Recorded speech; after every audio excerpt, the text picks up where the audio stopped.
and welcome to the Unlucky Frog Gaming Podcast. I'm your host, Ben Porter, and I'm joined by regular contributor to the show, Tom Manning. Hello. How you doing? I'm not bad. How's yourself? Yeah, not bad. Been a busy couple of weeks.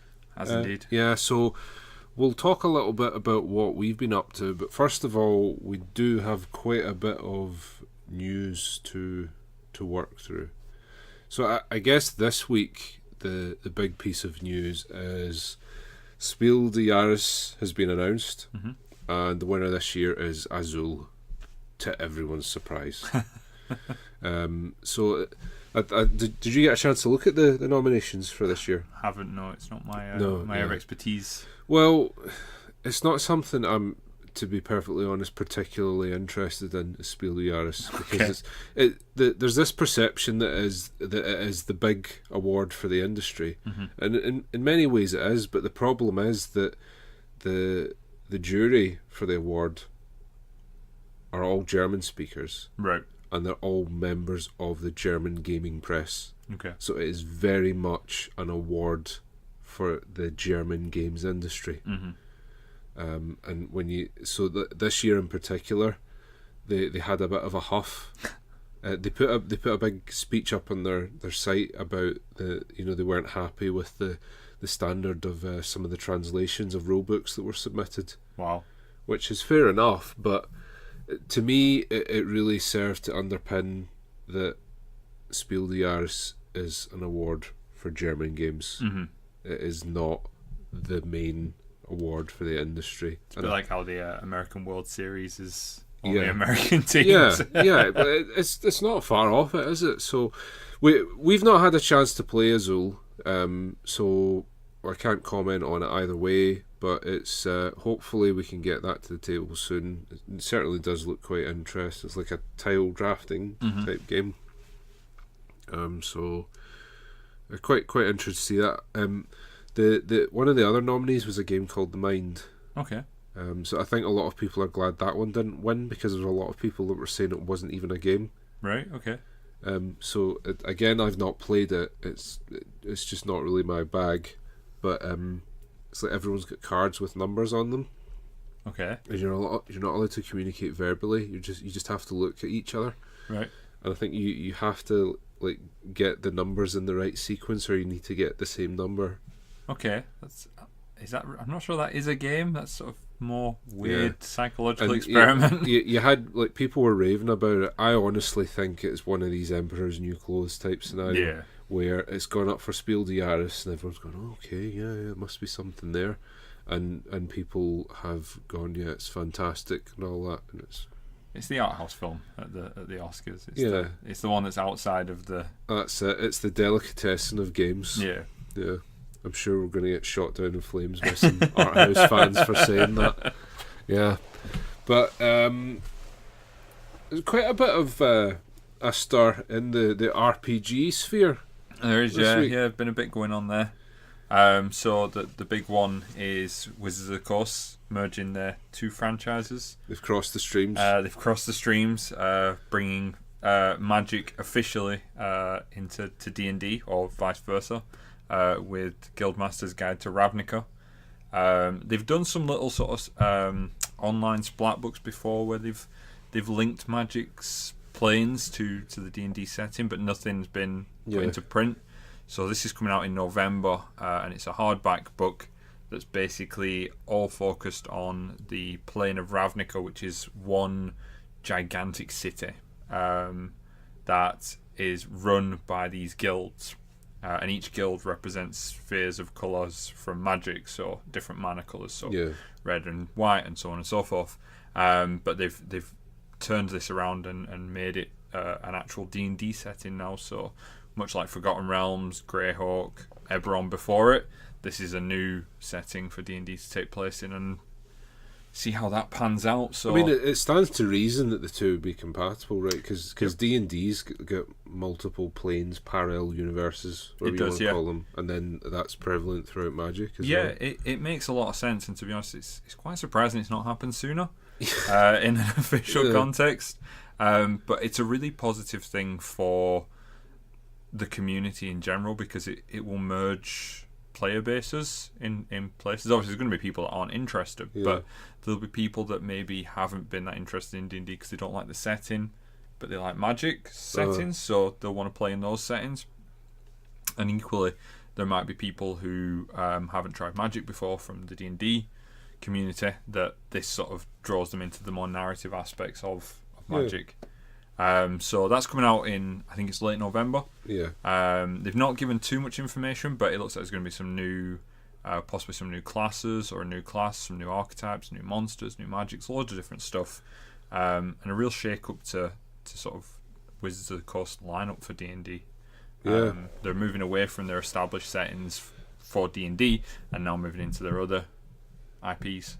I think it's there's been a real shift across a lot of the fantasy IPs in recent years.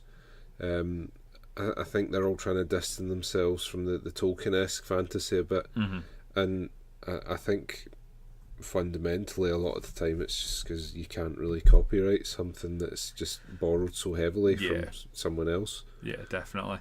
I mean, it does have a real tonal shift, even from the front cover that we've seen. It's sort of a woman with sort of lightning crackling around her, but she's got kind of like they look almost kind of steampunky, but they're not. The gauntlet things, kind of tech gauntlet type things. So it looks different to sort of the cover of Forgotten Realms and things like that. So should be interesting to see what that does and if that leads on to anything else, because I'd be interested to see if this is the first of supplements or if it's just a one-shot deal. They might just be testing the waters as well, I guess. Could be that. So that certainly sounds quite interesting.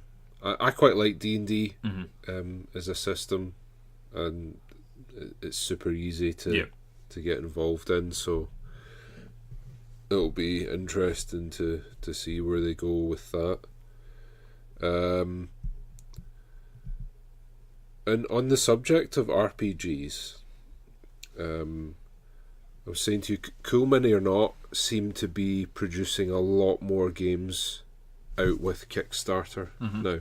I think that most of these games are not going to have anywhere near the amount of miniatures that the Kickstarter games do. I think that they're going to reserve that model for Kickstarter, because obviously the production costs for a game with any minis are big, and when you have the volume that games like Rising Sun or Song of Ice and Fire have, that just skyrockets. But they announced on their blog a few games over the last couple of weeks. So they're going to be doing a Zombicide RPG.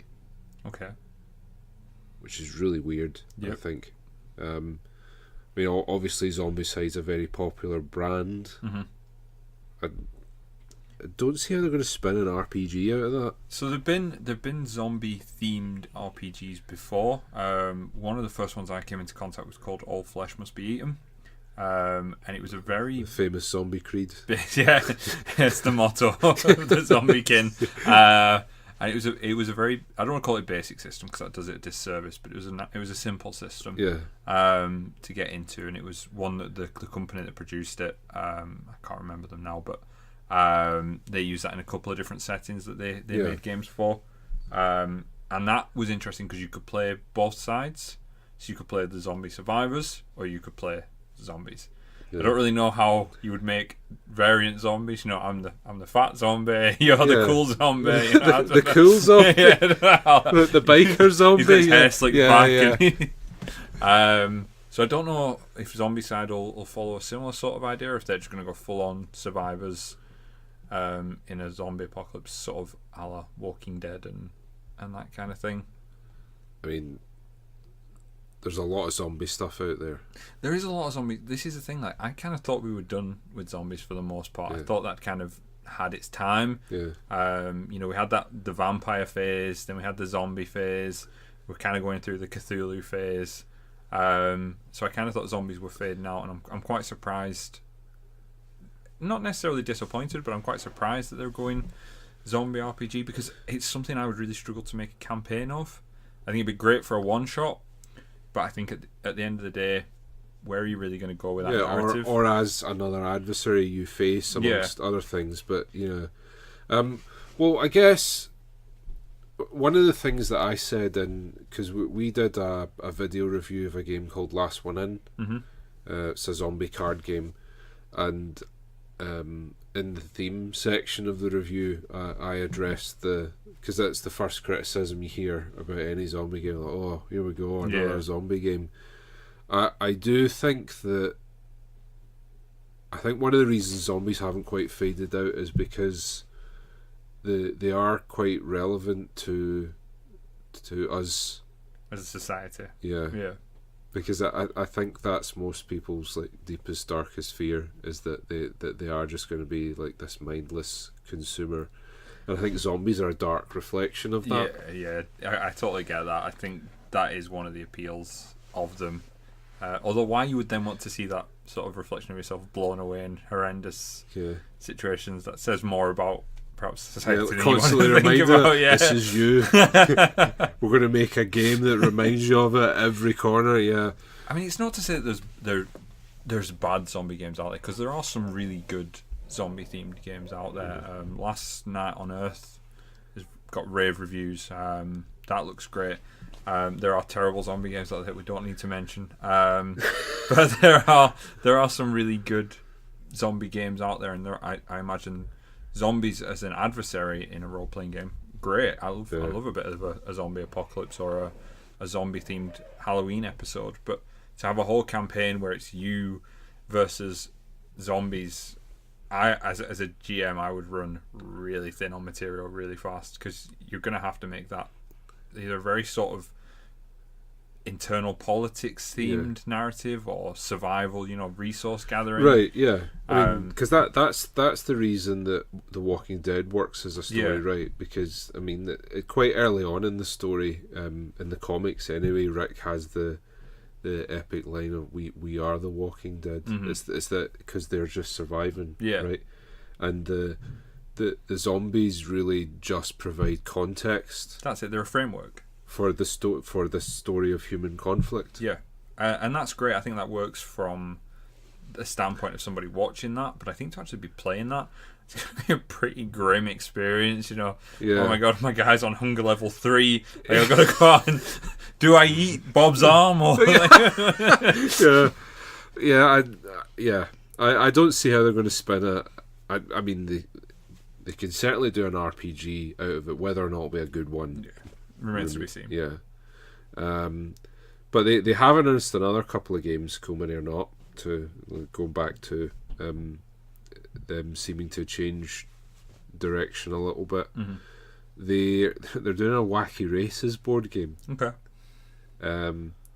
Which I think, I was saying to you earlier, if they do a sort of Mario Kart style thing, it could be really funny. Yeah. It could be really good fun. Definitely. If they focus on the playing the dirty tricks and things like that. I could see it being, and this is purely speculative, but I could see it being sort of, you maybe have a hand of cards that you play, and you can maybe like play out, sort of the equivalent of the blue shell, or something like that. I think that would be a good way to go with it, and you draw cards and they give you new tactics, or you maybe pick things up on the board. I've never played a racing board game. I know there's quite a few out there, and I've never had reason or the time to play one, but some of them do get really good reviews, so having that combined with the wackiness of a Wacky Races game could be quite cool. I know Formula D and Flamme Rouge. Formula D is the one I've heard of a lot. They're two racing games that I've heard a lot about. To be perfectly honest, like, racing games don't massively appeal to me, so it's not something that I've spent a lot of time in, and like I never played a lot of racing video games either, but I love Mario Kart. Who doesn't? Yeah, and if we could get a similar experience on the tabletop, that could be. I think it's there. I think as long as it's a fast-paced game, with some silliness, and it doesn't take itself too seriously. Especially if it's got nice minis, like if it has nice minis representing all the different races. That'd be awesome. Yeah, and very iconic characters as well. Dick Dastardly, Penelope Pitstop. Although it's quite a lot of different IPs, because I know they're all owned by the same sort of creator, but they are from different source materials that were all pulled together for that show. Yeah. So I'd be interested to know what not that I want to get bogged down in the legality of it, but yeah. how does that work? Like, kind of bringing all those together for a board game. Well, I guess I think Hanna-Barbera own all those cartoons. Yeah, so I guess they can just license them out. Yeah, I imagine so. Yeah, that's cool. Well, I mean, obviously they've worked a way of doing it, otherwise they wouldn't have announced it. That's true. Unless someone massively incompetent has just got a bit excited. It's a really strong gamble. So I just say we've got it. Yeah. I mean, you laugh about that, but that happened recently with was a game called Dr. Evil or something like that. I heard about this. Yeah. Dr. Evil's sing-along blog got licensed as a game, but then it turned out the company didn't have the rights. The Kickstarter funded and everything. Shocking. Actually, guys, we don't have the license.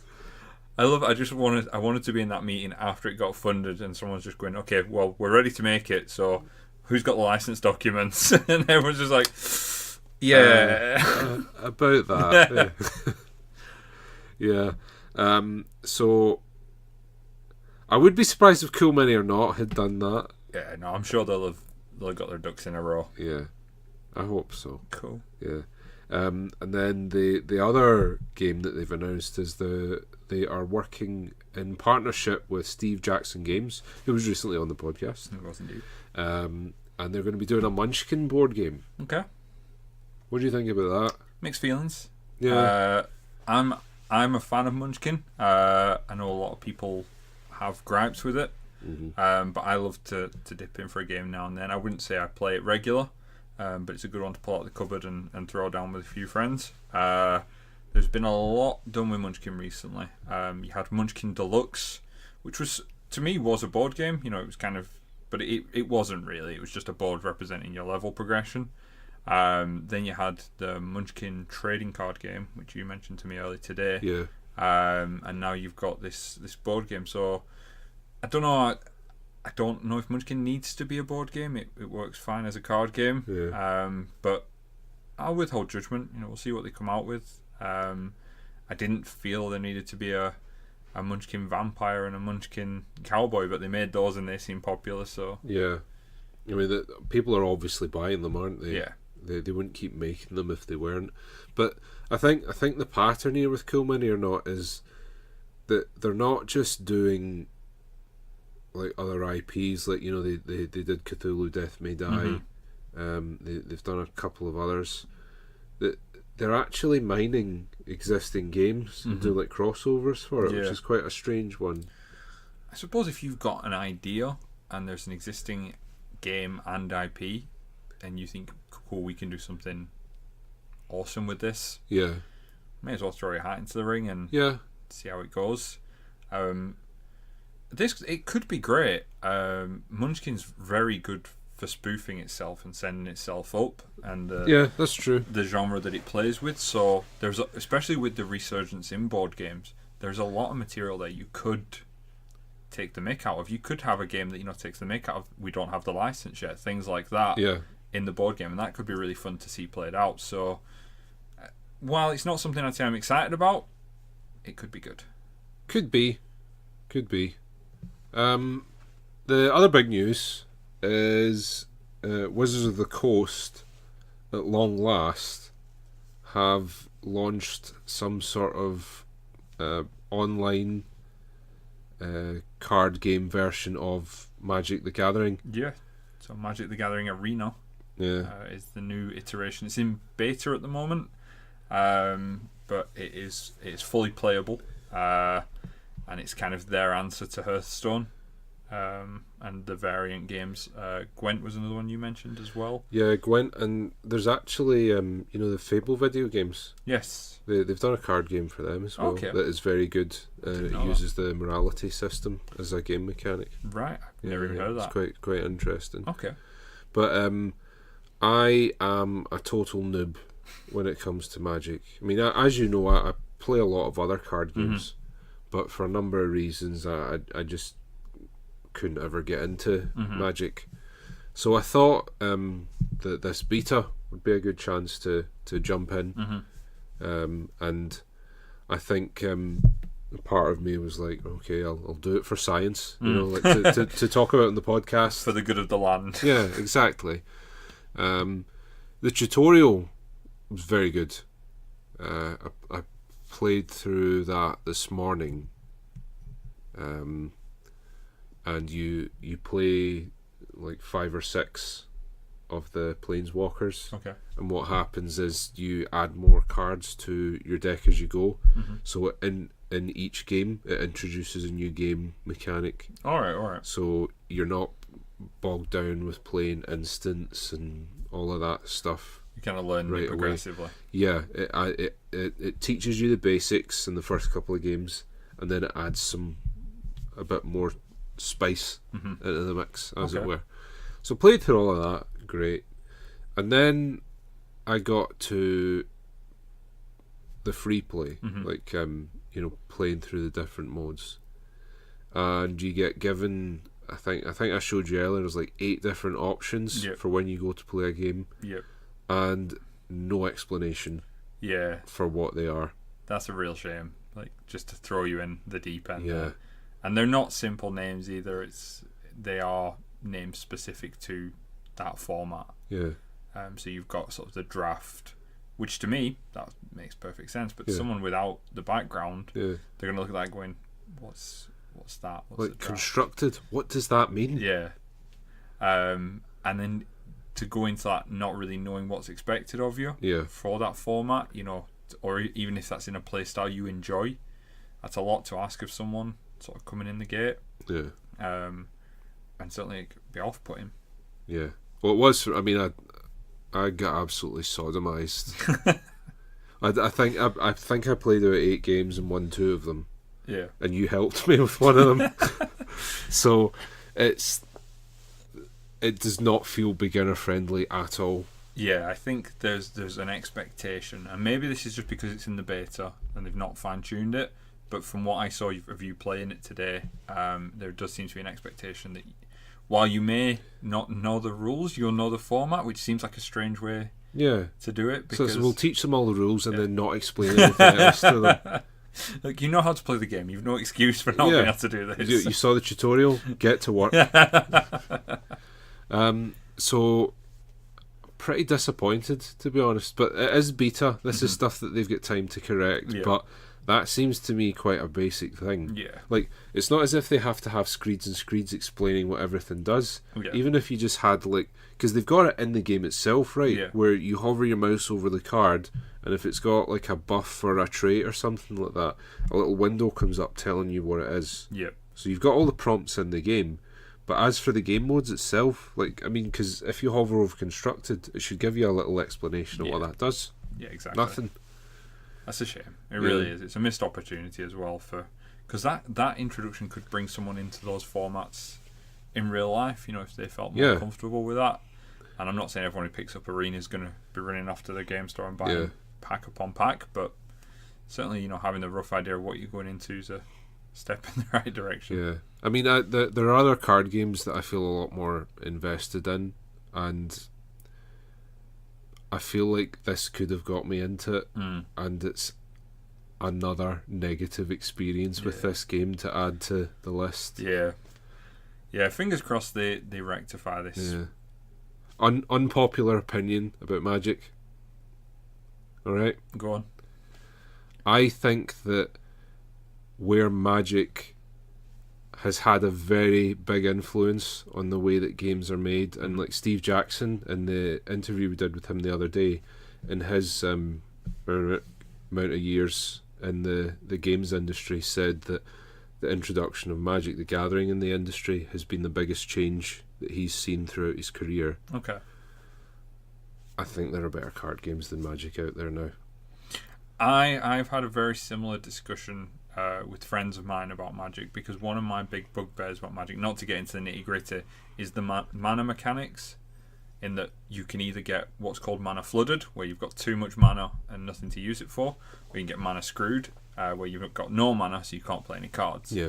And Magic is one of the only games I know of that uses that mechanic now in the sort of really strict format that it does. Most of the games will allow you to use other resources, to generate the equivalent of what would be mana, energy to play cards. Yeah.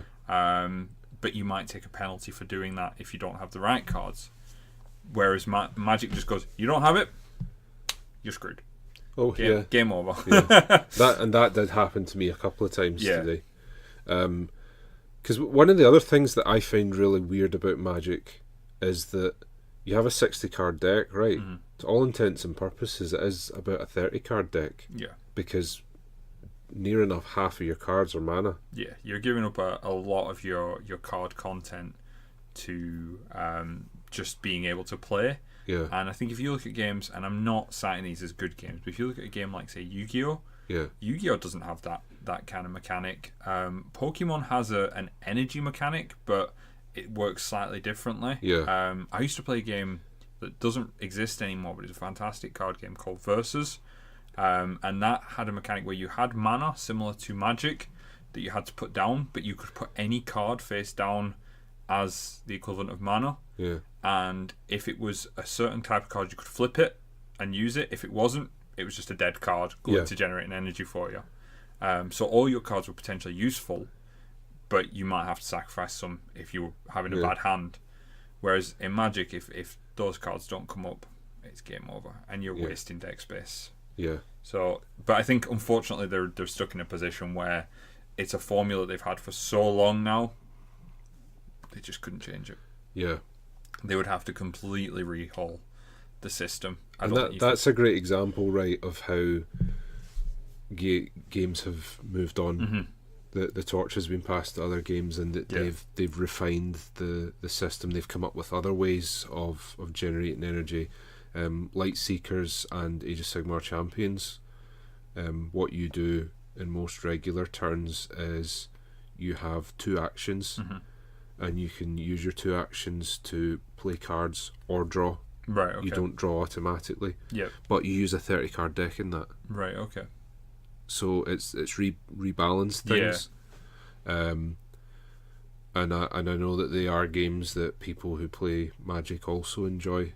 And we had a similar discussion, Josh and myself, about Catan, because we're saying that like Catan's okay.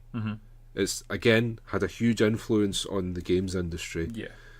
But for me, it's like the Beatles. The Beatles had a massive influence on music. Yeah. And they definitely did change things. But other things have come out since the Beatles that are better than the Beatles. Just full of controversial opinions today. You're going to get hate mail. Yeah, I know. Yeah. You said something was better than the Beatles. Yeah. I'll need to, if I had a car, I would need to check underneath it. Yeah. I'm sure you've got a lot of Beatles fans in your